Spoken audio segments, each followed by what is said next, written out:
Congratulations on your new Montana fifth wheel. You guys, I'm going to be walking you through a couple of the basics to show you where things are located on this new Montana fifth wheel. This is just a quick 7-minute tutorial on some of the basics for this Montana fifth wheel. Up in front here, we've got our master battery disconnect switches. Those switches allow you to have 12-volt power to the coach. You do have a new deep cycle battery that's included. It's encased in this black plastic case. That is your inverter back there on the wall. Let's walk around this camper, show you some of the other basics. When we want to control the auto leveling system, all we have to do is simply power it up right here.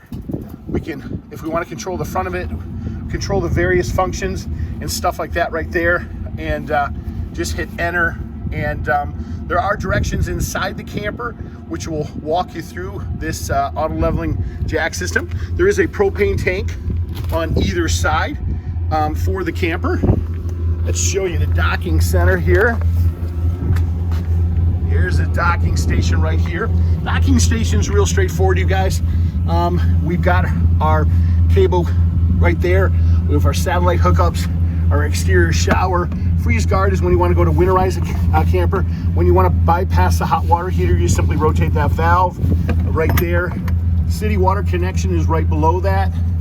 And then tank flush is below that. These are simply the discharge valves for your black and gray tank. You simply pull those out. These are the low points, which allow you to drain the fresh water tank. You cross those to shut those off. That means that the low points on the water lines are shut off. This is your hot water heater for the camper. Everything for the most part is controlled from the inside. That uses a 7/8" socket. It's the anode rod for the hot water heater. Those periodically will have to be replaced. You can tell the camper's been winterized because that plug's been pulled. There is no water in that.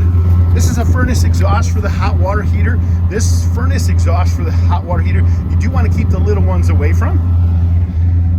That just shows you the underneath of the camper. That's where the discharge is for your sewer hose.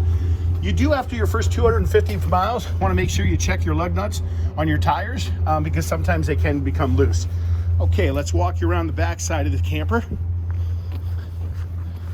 You do have a 25-foot 50-amp power cord that comes with the camper. That simply plugs into the back here. That 25-foot cord does have an electrical adapter that converts from 50 down to 30 amp. Your rear receiver hitch is located on the back, and this is an exterior shower for hot and cold shower. Ladders are rated at 250 pounds. Do keep that in mind. You don't want to have excessive weight on those because it will pull away and can cause leaks in the rear cap. Let's walk you around to the front tank, show you the propane valve. There's the sewer hose electrical adapter we had mentioned. This is your propane tank with your auto changeover valve. Green indicating there is propane in the lines. This top of this valve is your auto changeover. Whichever direction you select is the tank it's going to draw from. Okay, let's walk you to the inside of the camper. We'll show you some of the basics on this camper. Right when we walk in the door, one of the first things you're going to notice is your power converter. Your power converter has your 12-volt fuses and your 110 breakers. The breakers are for the 110 lights.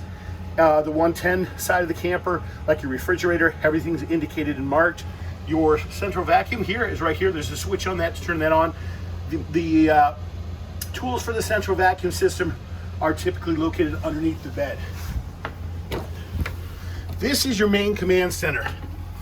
This command center, when illuminated, the various switches, it indicates the lights that are on. You'll notice as we get real close here, the first one turns on our water pump. Gas electric for a hot water heater. Just a reminder, the hot water heater is winterized. You do not want to turn those on until you put the plugs back in and turn the hot water and put water back in the tank. You do have tank heaters on this unit for the various tanks. This is the indicators that tells you the condition of the tanks. If there's anything in those, all you simply have to do is push those to indicate that.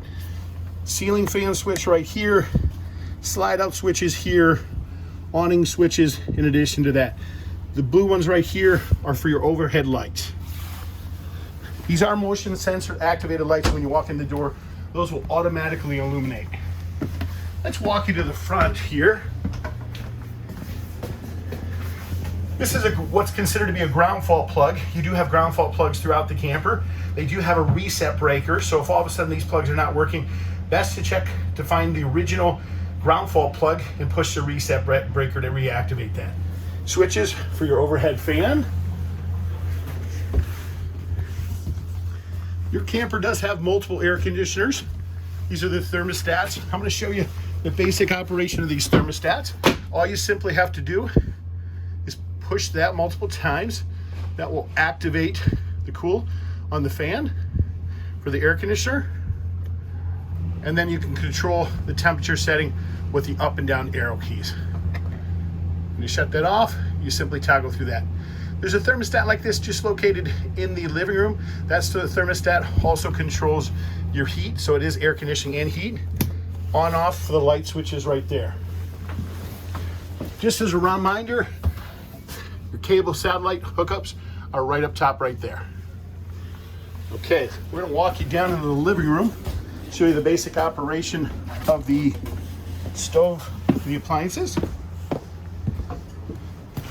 As we walk into the kitchen, this is your refrigerator. That is controlled from right up here. You do have instructions for the refrigerator that are in there. Your stove, when you want to operate your stove, first thing you want to do is fold back the cover of the stove.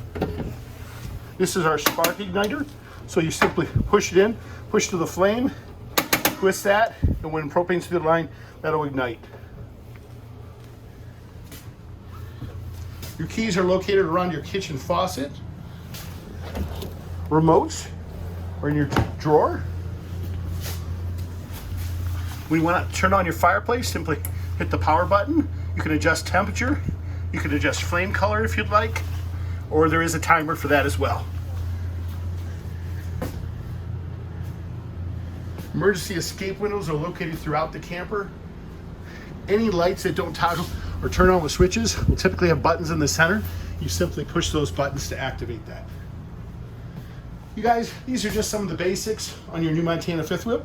We do appreciate your business. If you do have additional questions, please don't hesitate to give me a call. You can reach me directly on my cell phone at 231-740-6225. And that's the ground fault plug I was mentioning earlier. Simply push that to reset that.